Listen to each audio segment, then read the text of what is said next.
ಮುಖ್ಯಮಂತ್ರಿ ಹುದ್ದೆಯನ್ನು ಬಿಜೆಪಿಯವರು ಹಣ ಪಡೆದು ಮಾರಾಟ ಮಾಡುತ್ತಾರೆಂದು ಅವರ ಪಕ್ಷದ ಶಾಸಕರೇ ಬಹಿರಂಗಪಡಿಸಿದ್ದು, ಈ ಬಗ್ಗೆ ಸೂಕ್ತ ತನಿಖೆ ಆಗಬೇಕೆಂದು ಆಮ್ ಆದ್ಮಿ ಪಾರ್ಟಿ ಮುಖಂಡ ಹಾಗೂ ಮಾಜಿ ಐಪಿಎಸ್ ಅಧಿಕಾರಿ ಭಾಸ್ಕರ್ ರಾವ್ ಆಗ್ರಹಿಸಿದ್ದಾರೆ. ಮಾಧ್ಯಮಗಳ ಜೊತೆ ಮಾತನಾಡಿದ ಅವರು, ಪಿಎಸ್ಐ ಹಾಗೂ ಇತರೆ ಸರ್ಕಾರಿ ಹುದ್ದೆಗಳನ್ನು ಹಣ ಪಡೆದು ಬಿಕಾರಿ ಮಾಡುತ್ತಿದ್ದಾರೆ ಎನ್ನುವುದು ಎಲ್ಲರಿಗೂ ತಿಳಿದಿತ್ತು.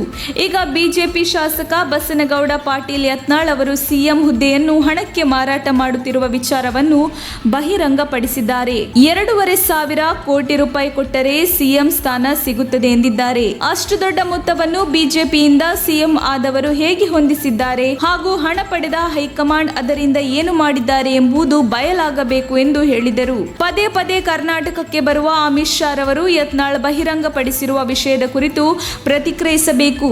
ಇದರಲ್ಲಿ ಅವರಿಗೆ ಎಷ್ಟು ಪರ್ಸೆಂಟೇಜ್ ತಲುಪಿದೆ ಎನ್ನುವುದು ಬಯಲಾಗಬೇಕು ಎಂದರು.